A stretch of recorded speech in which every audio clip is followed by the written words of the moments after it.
feel like home again. His rebuild is so close. I think we're at least 80%. But what looks nearly finished to the rest of us isn't finished enough for the mortgage company. They've told us that we're only 5% complete on our project. They're holding on to $125,000. So he called Steve on your side. I let him know my friend Steve Steger from 9 News would be happy to talk to them. That man says he may have to dip into his retirement savings to pay contractor bills coming due now. So consumer investigator Steve Steger is looking into the problem that's actually plaguing a lot of Marshall Fire survivors. But one call did seem to kick things into gear. It's been a pretty long and painful process. The Cornerstone neighborhood in Louisville is starting to take shape again, 2 years since the Marshall Fire wiped it away. Oh goodness, that's big. During the newly built home at the corner of Larkspur and El Dorado, All the drywall in, the ceiling's finished. one word really seems to stick out. Collect a lot of these finishes. I got fixtures in, wood floor's finished. Owner Marc Hughes will tell you this house As you can tell, pretty well finished. is nearly finished. I think we're at least 80%. Nearly finished.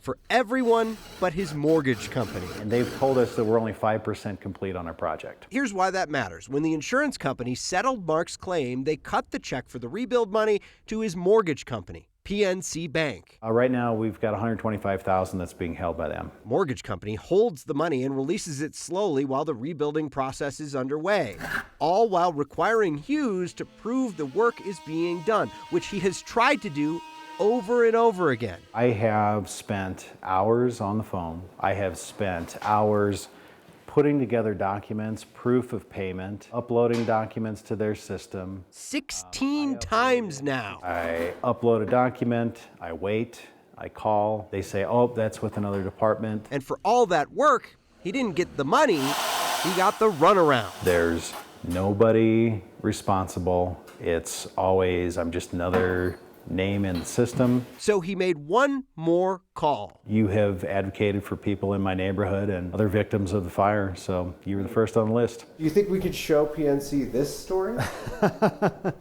I bet you they would love it. Turns out they didn't. We asked PNC about Mark's situation, and a few hours later, he heard from the bank. His issue all of a sudden resolved. They're overnighting the check, should be here by Thursday. This is a problem, and I know that I'm not alone in this. Another stressful moment in the rebuilding process finished. We're just really happy to see it all getting finished, and it's looking like a home. So I asked PNC what changes they're making to their processes to ensure a situation like Mark's won't happen to someone else. They said that they would get back to me on that. Mark wrote me this afternoon to say he wants to underscore that this isn't a PNC Bank issue. It's an industry-wide issue. And I've heard from others in the same boat. In fact, state lawmakers are currently working on a fix for all of this to try to regulate mortgage companies in this specific situation when they're holding on to insurance money. All these years later, they're still dealing with this after what they went through. It's practically a full-time job for him. You know, you talk to Mark and you talk about the trauma he's been through in the past, and he kind of says trauma has just become a regular part of life throughout this entire process. Lots of delays to get things going, and then this was just the last one. He was up at 2 o'clock in the morning and said, I need to get this done, so he called me the next morning. Wow, they've been through a lot. Okay, but I'm glad this outcome happened. Thank you, Steve.